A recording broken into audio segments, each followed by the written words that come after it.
창세기 39장 7절로 18절까지의 말씀.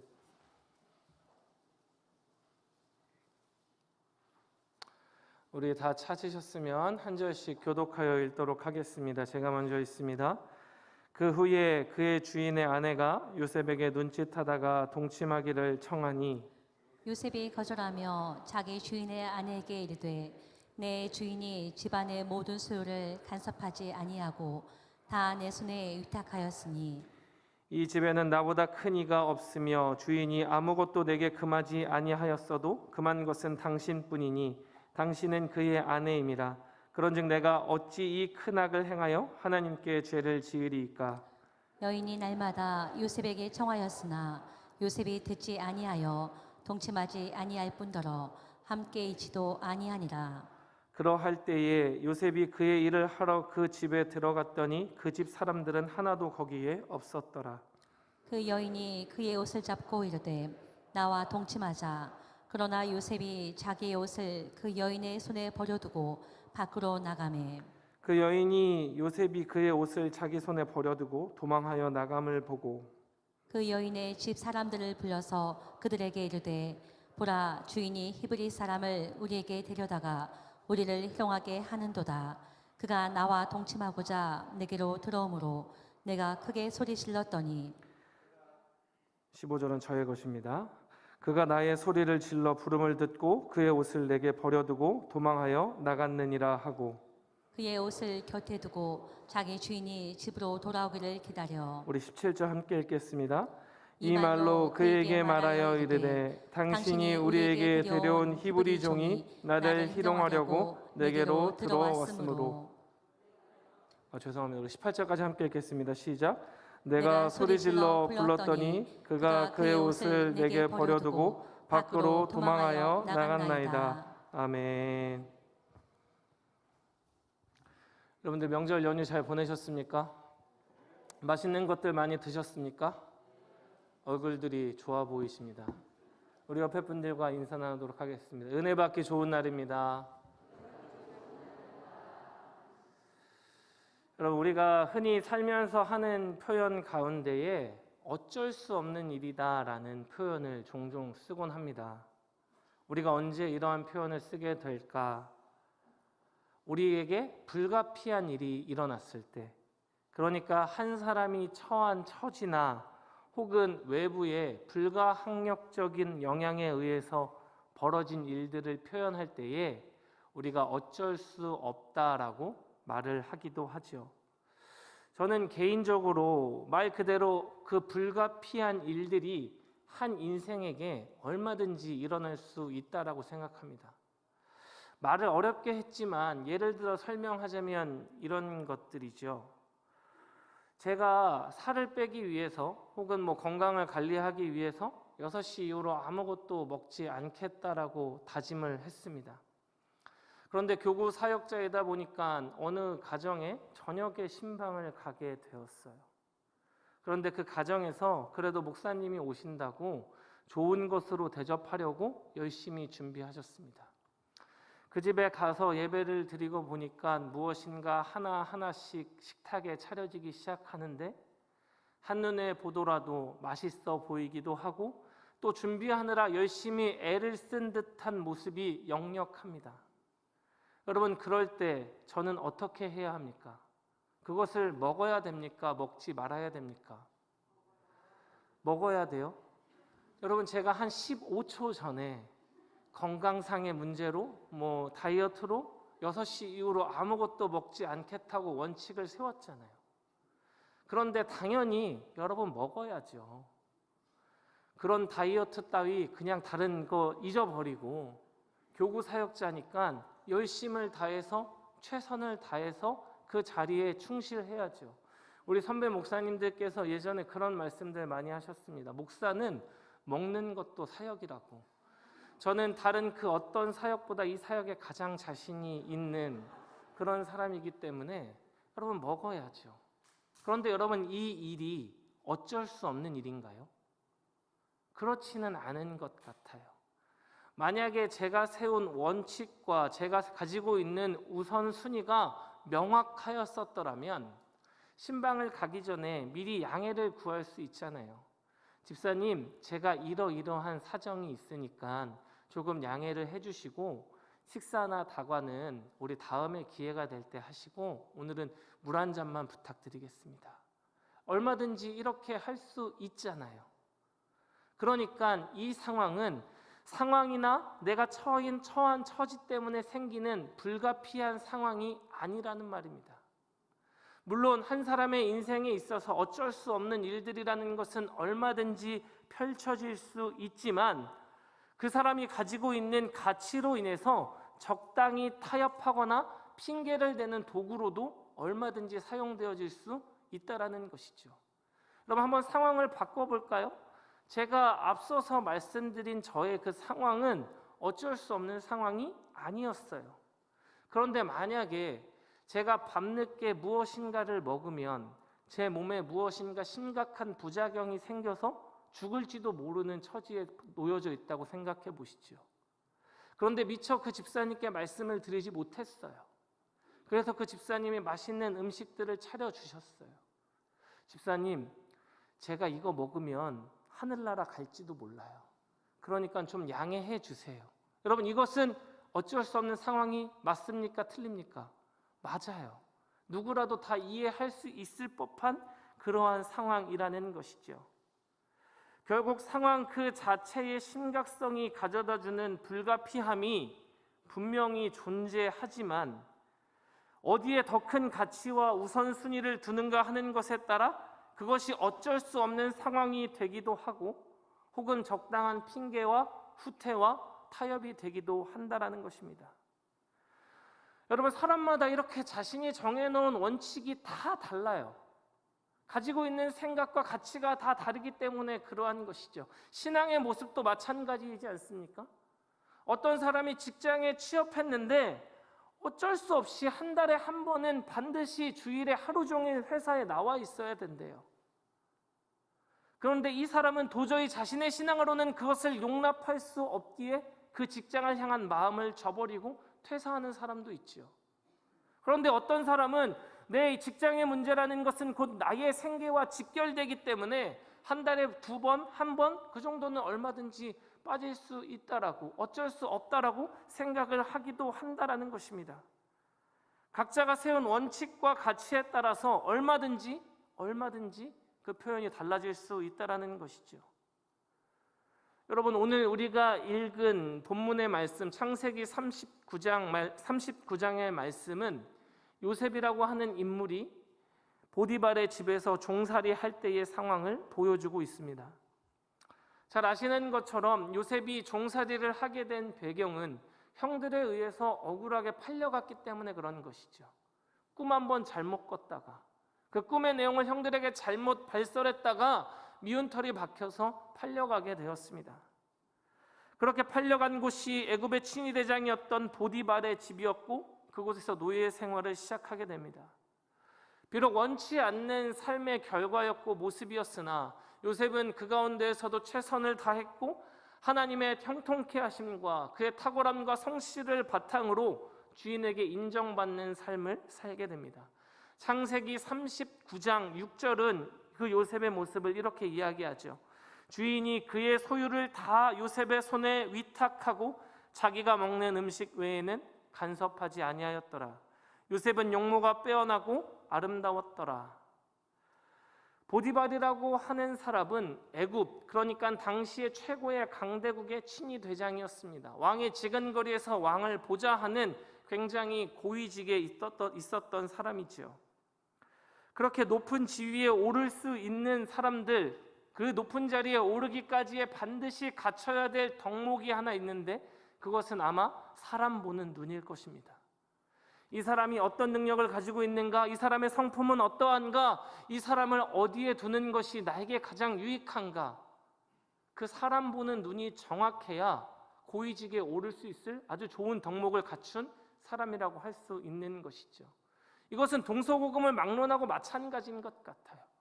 우리나라도 늘 여야가 다투는 문제 가운데 빠지지 않고 등장하는 게 인사의 문제잖아요. 그러니까 적재적소에 좋은 사람을 배치하는 것이 굉장히 중요한 능력입니다. 그런데 이 보디발은 친위대장이라는 아주 고위직에 있었던 사람이니까 아마 정확하게 사람 보는 눈을 가지고 있었을 거예요. 그런 보디발이 자신의 집의 모든 것을 누구에게 위탁했습니까? 요셉에게 위탁을 하였다라는 것이죠. 요셉은 분명히 그 성실함도 있었을 것이고 능력의 출중함도 있었던 것 같습니다. 요셉이 우연하게 그저 운이 좋아서 그 모든 것을 총괄하는 자리에 올랐을 리가 없다라는 것이죠. 능력도 있고 또 인품도 성실했던 것 같아요. 그리고 6절 마지막에 그를 무엇이라고 소개하는가? 요셉은 탁월한 능력뿐만 아니라 용모가 빼어나고 아름다웠다라고 기록하고 있습니다. 여러분, 이 한 구절, 요셉은 용모가 빼어나고 아름다웠더라라는 이 한 구절로 인하여서 오늘 일어나는 모든 사건의 배경이 바로 여기서부터 시작합니다. 용모가 빼어나고 아름다웠다라는 이 말이 저는 개인적으로 크게 공감이 가지는 않아요. 이러한 삶을 살아본 적이 없기 때문에 그렇습니다. 어느 정도로 용모가 뛰어나고 어느 정도로 빼어나면 여러분 성경에까지 기록되겠어요. 그러니까 누가 보아도 잘생겼던 것 같아요. 준수한 청년임에 틀림이 없던 것 같습니다. 제가 예전에 꽤 오래전입니다만 친한 친구와 백화점에 갈 일이 있었습니다. 친구가 뭘 살 일이 있다 그래서 함께 따라갔었어요. 위에 층에 올라가기 위해서 에스컬레이터를 탔습니다. 이렇게 올라가고 있는데 저쪽에서 맞은편에서 누가 내려오시는 거예요. 한 남성분이셨습니다. 여름이었는데 크게 멋을 부리지도 않으셨고 그저 흰색 반팔티에 청바지를 입고 에스컬레이터를 타고 내려오시니까 서로 마주치겠죠. 저는 그 남자분을 보고 넋을 잃었어요. 너무 멋있는 거예요. 사람이 이렇게 후광이 비칠 수 있구나. 저도 모르게 그 남자분이 내려오는 그 모습을 보면서 넋을 잃고 이렇게 쳐다보고 있었습니다. 친구한테 야, 너무 멋있어 라고 이야기했더니 그 친구가 저에게 하는 말이 야, 차승원이야 라고 이야기하는 거예요. 아주 유명한, 이름만 대면 누구나 다 알 법한 아주 유명한 연예인인데 연예인인지조차 인지하기 어려울 정도로 너무 멋있어서 넋을 잃고 쳐다봤습니다. 여러분, 그런데 안타까운 것은 백화점 곳곳에 거울이 많아요. 그렇게 차승원을 보고 교차해서 지나가고 딱 옆을 봤는데 거울 속에 비친 제 모습이 보이는 거예요. 거기서 오는 괴리감, 거기서 오는 고통을 한껏 경험해봤던 기억이 있습니다. 문제는 요셉이 잘생기면 좋죠. 여러분, 그래도 후지게 생긴 것보다는 잘생긴 게 좋잖아요. 예전에 제 여동생이 아주 잘생긴 제 후배 목사를 보더니 은혜가 된대요. 여러분, 그래도 잘생기면 좋잖아요. 성경에서 그렇게 용모가 빼어나고 아름답다라고 이야기하고 있을 정도로 굉장히 준수한 요셉이었었습니다. 그런데 문제는 무엇인가? 요셉의 주인인 보디발의 아내가 요셉에게 마음을 두고 접근하기 시작했다는 것입니다. 함께 읽은 본문 7절은 이렇게 이야기하고 있죠. 그 후에 그의 주인의 아내가 요셉에게 눈짓하다가 동침하기를 청하니. 아마 추측해보건대 이 보디발의 집 안에는 많은 여성들이 있었겠죠. 아내를 포함하여서 시종들도 있었을 것이고 일하는 사람들도 있었을 것이고 많은 여성들이 있었을 것입니다. 이 여성들이 아마 요셉을 보면서 충분히 마음 설레할 수 있죠. 용모가 빼어나고 아름다웠을 뿐만 아니라 능력도 출중하고 성품도 착해요. 그러니까 누가 보더라도 그 마음이 설렐 수 있습니다. 그런데 주인이었던 보디발의 아내는 그 집안에서의 자신의 지위를 이용하여서 요셉을 유혹하기 시작했습니다. 그 유혹이라는 것이 한 번의 잘못된 욕정으로 인하여서 우발적으로 생긴 것이 아니라 요셉이 넘어가지 않자 굉장히 집요한 모습으로 나타나기 시작했죠. 10절의 말씀은 무엇이라고 말하고 있는가? 여인이 날마다 요셉에게 청하였으나 요셉이 듣지 아니하여 동침하지 아니할 뿐더러 함께 있지도 아니하니라. 날마다 요셉에게 청했대요. 언제나 항상 매일같이 요셉에게 청하여서 그를 유혹하기 시작하였다는 것입니다. 여러분, 사람이 이렇게 집요해지면 무서워져요. 집착하기 시작하면 그 집착하는 사람의 모습만큼이나 무서운 것이 없습니다. 사람의 마음이라는 것이 참 오묘하여서 가지지 못하는 사람이나 물건이 있으면 포기하면 편해요. 포기하면 얼마든지 자유로워질 수 있는데, 그것이 아니라 집착하기 시작하여서 그의 마음 가운데 집요함이 자리 잡기 시작하면 여러분, 그것만큼이나 무서운 것이 없게 되는 것이죠. 아마도 보디발의 아내가 요셉을 향한 마음이 바로 그러했던 것 같습니다. 날마다 요셉에게 청하였다라고 기록되어져 있는 것으로 보아 물불을 가리지 않았던 것 같아요. 그런데 요셉은 바로 그때 어떻게 반응했는가? 잘 아시는 것처럼 요셉은 그 보디발의 아내의 유혹에 넘어가지 않았습니다. 저는 이 사건을 보면서 요셉이 그 젊은 혈기에 그 성적인 유혹을 잘 견뎌내었다, 자신의 순결을, 자신의 정결을 잘 지켜내었다라고 이야기하는 해석에는 크게 동의하기가 어렵습니다. 요셉이 자신의 순결을 지키기 위하여서 그 혈기왕성한 나이에도 보디발의 아내의 유혹을 견딘 것은 무척이나 큰 결단일 수 있습니다. 그렇지만 제가 이해할 때 적어도 요셉에게 보디발의 아내의 유혹이 그만큼이나 영향력이 컸을까? 저는 그렇게 생각하지 않아요. 여러분, 유혹이라고 하는 것은 무엇인가의 매력을 느꼈을 때 그 사람에게 영향을 발휘하기 시작하는 것이거든요. 보암직도 하고 모금직도 하고 탐스럽게, 지혜롭게 할 만큼 탐스럽게까지 할 정도가 돼야 그 유혹이 영향력을 발휘하기 시작하는 거예요. 그런데 내가 관심이 없고 마음이 없으면 아무리 유혹해도 허공의 메와리와 같은 것이죠. 아마도 요셉이 보디발의 아내가 자신을 날마다 유혹했을 때에는 그것이 자신의 순결을 지키는데 큰 장애가 되기보다는 부담이고 자신에게 다가오는 굉장히 골칫거리와 같았을 것입니다. 그저 피하고 싶은 것이고 그 여자와 눈이 마주치는 것조차 불편했다라는 것이지요. 그러니까 요셉이 겪고 있었던 그 상황은 단순하게 자신의 그 성적인 유혹에 처한 자신을 지키기 위한 결단이었고 행동이었다라는 것에 동의하기가 어렵다라는 것입니다. 여러분, 요셉이 처한 상황은 그렇게 결단코 가벼운 것이 아니라 생과 사의 문제, 그러니까 죽고 사는 문제 앞에 놓인 처절함이 요셉 앞에 있게 되었습니다. 여러분, 앞서 말씀드렸던 것처럼 유혹이 한 사람에게 다가가기 위해서는 충분히 그 사람에게 관심이 있어야 된다고 말씀드렸어요. 예를 들어서 한번 설명해 볼까요? 어느 날 한 성도님이 저에게 오셔서 이렇게 이야기하시는 거예요. 목사님, 이거 무척이나 귀한 거니까 가서 목사님 약이라고 생각하고 몰래 혼자 잡수세요 라고 하면서 저에게 보자기에 쌓인 무엇인가를 주셨어요. 비싼 건가 싶어가지고 혼자 있을 때 보자기를 딱 열어봤더니 웬 병이 하나 있고 그 안에 뱀이 담겨져 있는 술이었어요. 여러분, 그러면 이게 저에게 유혹이 됩니까? 안 된다고 좀 해주셔야지 될 것 같은데. 여러분, 저에게 그것은 아무런 유혹도 되지 않아요.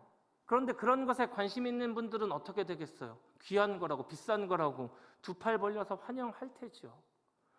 요셉이 보디발의 아내의 유혹에 빠지고 빠지지 않고는 그의 그 거룩함, 순결함을 지키기 위한 싸움이 결단코 아니었다라는 것입니다. 앞서 말씀드렸던 것처럼 보디발에게 인정받았었던 요셉이에요. 그러니까 분명히 탁월함도 있었고 지혜도 있었고 출중했었던 사람이었습니다. 날마다 유혹하고 있는 보디발의 아내의 유혹을 보면서 자신의 앞에 인생에 펼쳐지게 될 미래를 그려보지 않았을까요? 걱정하는 마음으로, 두려워하는 마음으로 그러한 것들을 생각해 보지 않았을까요?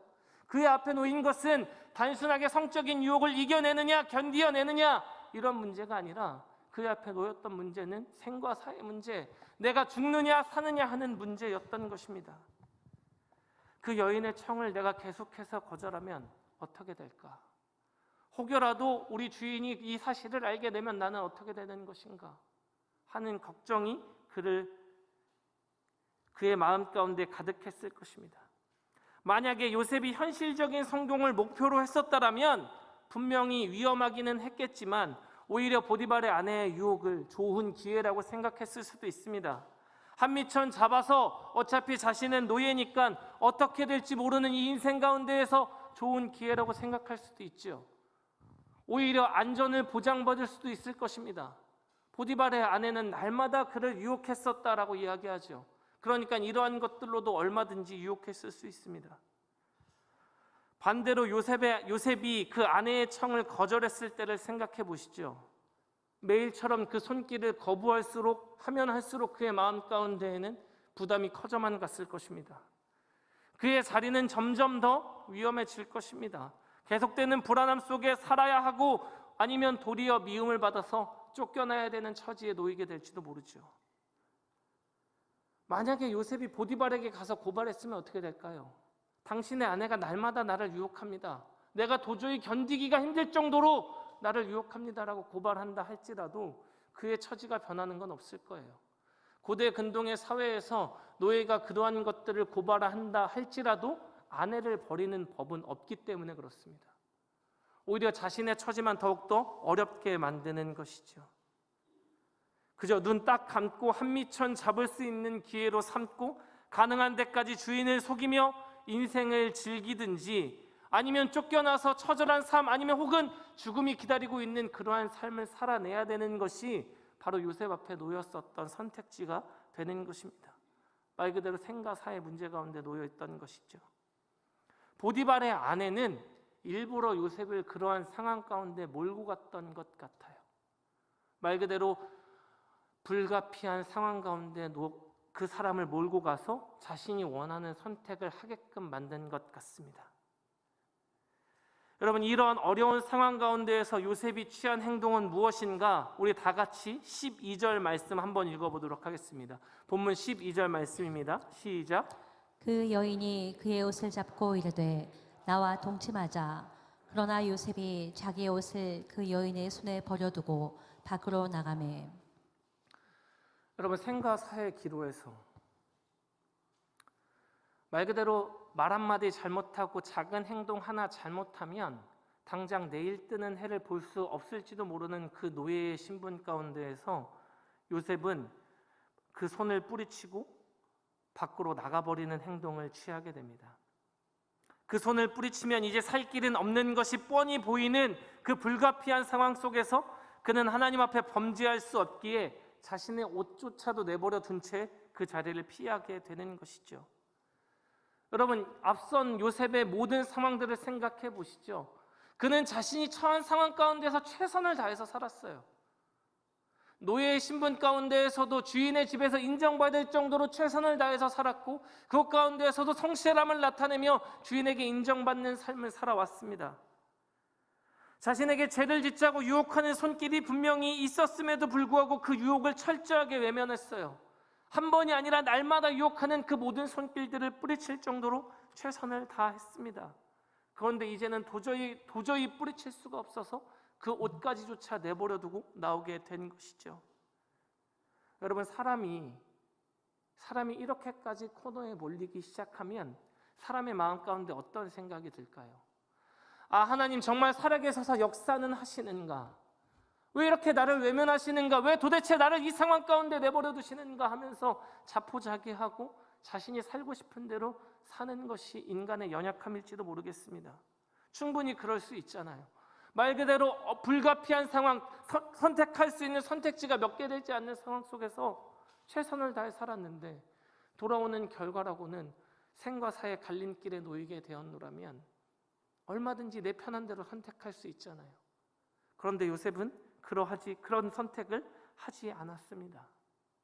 오히려 그 자리를 피하는 결단의 모습을 나타내 보여주고 있는 것이죠. 여러분, 이 보디발의 아내라고 하는 여자는 생각보다도 훨씬 더 악독한 여자였던 것 같아요. 끈질기게 요셉을 유혹하다가 도저히 그 집착이 커지고 감당이 안 되자 요셉을 향한 누명을 씌우기 시작합니다. 오히려 요셉이 자신을 성폭행하려 했다라는 누명을 씌워 죽이려고 했던 것이죠. 여러분, 당시 노예에게 있어서 사실 여부는 중요치 않아요. 주인이 이러한 마음으로 신고를 했다라는 것이 중요합니다.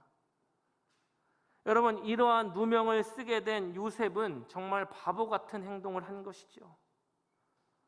어떻게 해서든 살아야 되잖아요. 그가 만약에 어떻게 해서든 살려고 했었으면 도덕이니 정직이니 믿음이니 하는 문제들은 다 제쳐두고 일단 다른 것보다도 보디발의 아내의 마음을 상하게 해서는 안 됐잖아요.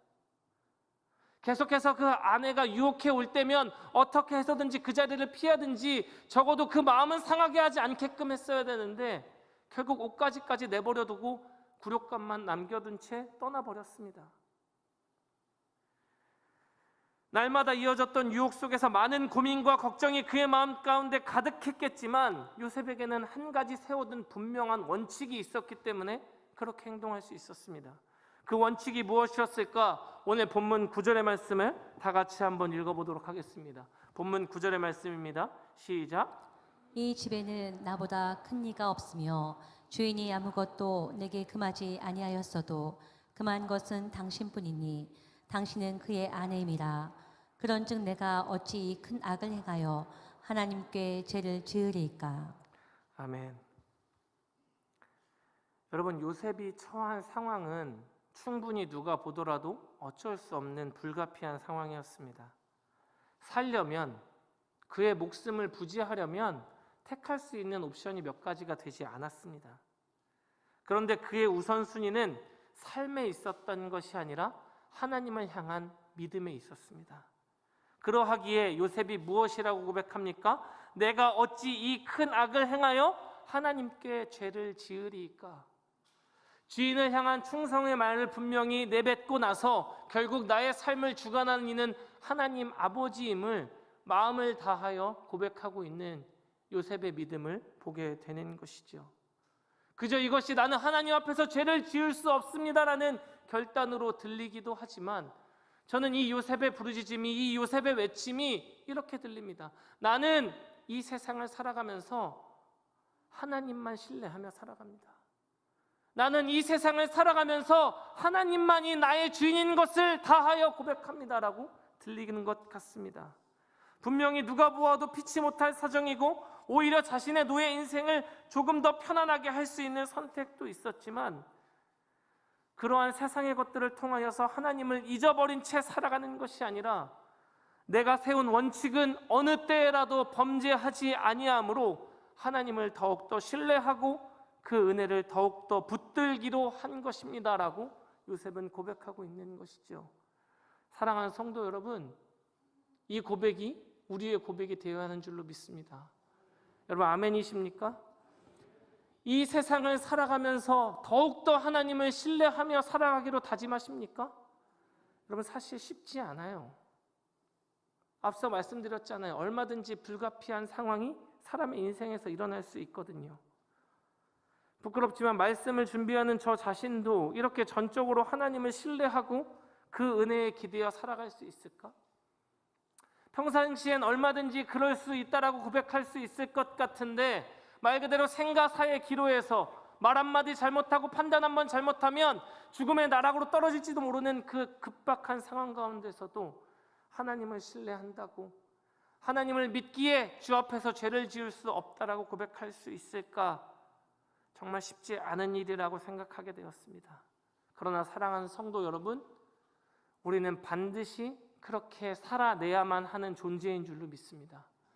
세상에 속하여 살아가지만 그 세상 속에서 더욱더 하나님을 신뢰하며 하나님을 의지하며 세상의 법도를 따르는 것이 아니라 불가피한 상황 가운데서도 오히려 그 믿음을 드러내는 것, 그것이 성도의 본 모습이 되는 것이죠. 여러분, 요셉과 같은 인생의 굴곡과 고난은 얼마든지 우리들에게도 일어날 수 있습니다. 무엇 하나 제대로 할 수 없는 연약함이 우리를 덮칠 수도 있고 하나님을 신뢰하며 산다고 말하기에는 화가 나고 원망이 생길 정도로 세상의 일들이 어긋나기만 하는 것 같은 순간들이 얼마든지 펼쳐질 수 있죠. 정말 내가 열심히 살았는데, 정말 내가 최선을 다해 살아왔는데 세상에 살아가는 모든 날들은 나를 엇나가게만 하는 것 같은 그런 외로움과 고독과 고난이 우리를 찾아올 수 있습니다. 그러나 여러분, 우리는 반드시 그런 때에도 하나님을 놓쳐서는 안 됩니다. 놓칠 수 없습니다. 하나님을 놓치면 말 그대로 아무런 소망도 없기 때문에 그러합니다. 오히려 하나님을 믿는다라고 말하면서, 그를 신뢰한다라고 말하면서 아무런 부담도 없고 갈등도 없이 부정이든 탈세든 일단 돈은 모아야 되는 것 아니냐고, 그렇게 장사하면 남는 게 없다고, 부동산 계약서 조금 내려서 쓰는 게 뭐 어떻냐고, 세상 사람들 다 그렇게 하는데 당장 내가 먹고 살려면 이 선택지밖에 없는데 그럼 도대체 어떻게 해야 되냐고, 이렇게 당당하게 말하는 것이 아니라 누가 보더라도 불가피하고 어쩔 수 없을 것 같은 바로 그 상황에서 내가 어떻게 하나님 앞에 범죄할 수 있겠냐라고 말하는 그 신뢰와 믿음이 우리 가운데 충만하게 역사하기를 주님의 이름으로 축원드립니다. 사랑하는 성도 여러분, 바로 그 하나님을 신뢰할 그때가 하나님의 섭리와 은혜를 경험하게 된 때인 것입니다. 사실 보디발의 아내가요, 요셉을 고발한 그 순간부터 요셉은 죽은 목숨이에요. 잡히기만 하면 그가 살 길은 아무것도 없었어요. 보디발이 요셉을 잡았는데 그를 살려주었습니다. 그를 죽이지 않고 왕의 감옥에 가두는 선택을 하게 되죠. 당시 사회 통념상 주인이 이러한 온정을 베풀면 오히려 사람들은 주인을 비판합니다. 그런데 보디발은 요셉을 살려주게 되죠. 자신의 아내의 음란함을 알았기 때문일까? 아니면 그간의 요셉의 충성과 요셉을 향한 정이 들었기 때문에 차마 그를 죽이지 못한 것일까? 여러분, 그것이 아니라 하나님의 섭리로 말미암아, 역사로 말미암아 요셉이 살 수 있었던 것이죠.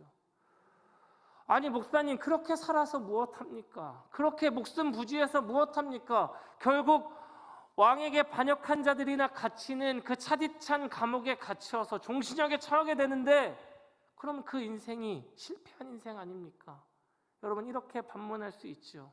그런데 하나님께서는 그 특별한 섭리와 은혜를 요셉에게 베푸심으로 말미암아 후에 그 요셉을 통하여 하나님의 역사를 이루어 가시죠.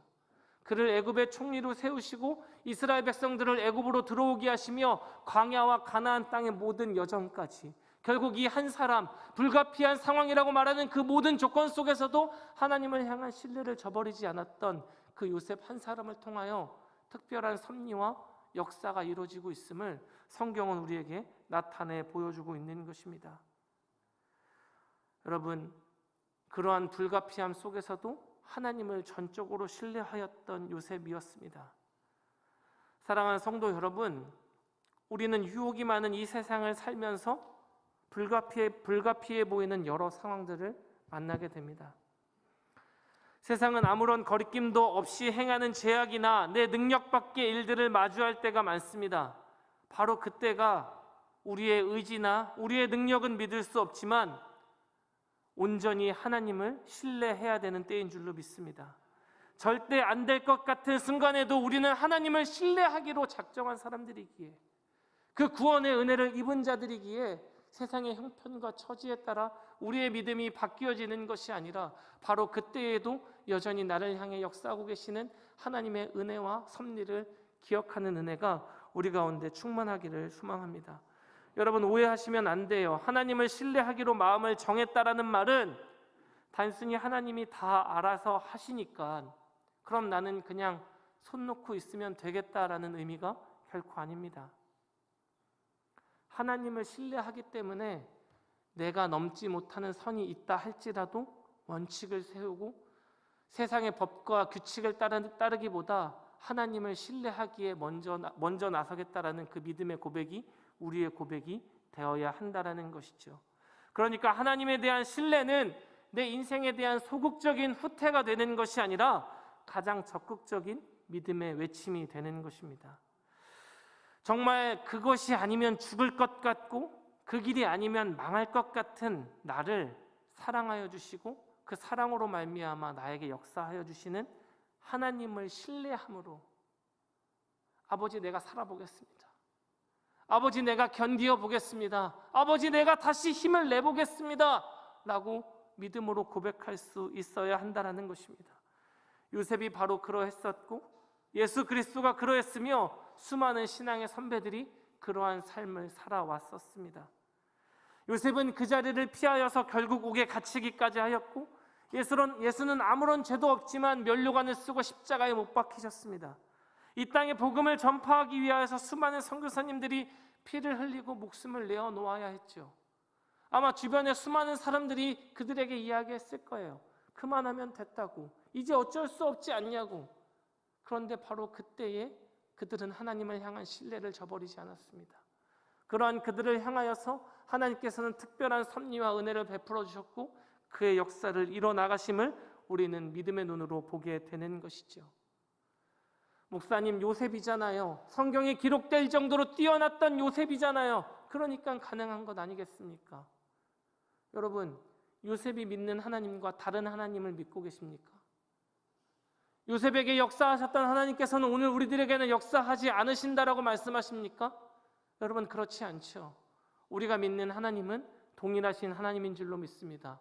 그러하기에 우리의 고백도 불가피해 보이는 그 상황 가운데에서도 하나님을 향한 신뢰를 결단코 저버리지 않는 믿음의 자녀들이 되어야 하는 것이죠. 마지막으로 제 동기 목사님 이야기를 하고 설교를 마칠까 합니다. 재작년쯤이었던 걸로 기억을 하는데, 저랑 동기긴 하십니다만 저보다 몇 살 형님이셔요. 이 형님에게는 태어나면서부터 선천적인 장애가 조금 있으셨습니다. 그래서 행동거지에 어려움이 있으신 목사님이신데요. 이 목사님의 아버지께서 소천하셨다는 소식을 듣게 되어서 장례식장에 조문을 가게 되었습니다. 날짜도 제가 정확하게 기억해요. 12월 26일 성탄절 다음 날이었거든요. 조문을 갔는데 제가 분명히 아는 것은 이 형님의 아버님께서는 선교사님이셨어요. 꽤 늦은 나이에 신학을 배우시게 되었고, 또 사명을 받으셔서 신학 공부를 잘 마치시고 또 미얀마라는 땅에 선교를 하시게 되었습니다. 파송교회가 있어서 조금은 그래도 힘을 얻어 사역할 수 있었으면 좋았으련만, 파송교회가 없어서 자비량으로 그렇게 미얀마에서 최선을 다해서 사역하셨습니다. 그런데 어느 날 갑자기 소천하셨다는 소식을 듣게 돼서 굉장히 깜짝 놀랐어요. 그래도 아직 이른을 넘기지 않으신 젊은 나이신데 왜 갑자기 돌아가셨을까? 궁금한 마음을 가지고 장례식장에 조문하였습니다. 형님, 아버지께서 좀 아프셨어요? 선교사님께서 원래 좀 질병이 있으셨습니까? 아니야, 원서가. 우리 아버지 건강하셨어. 그런데 왜 돌아가셨어요? 젊으신데 갑자기 왜요? 미얀마 땅에서 돌아가셨거든요. 원서가, 우리 아버지는 선교지에서 기력이 다해서 돌아가셨어.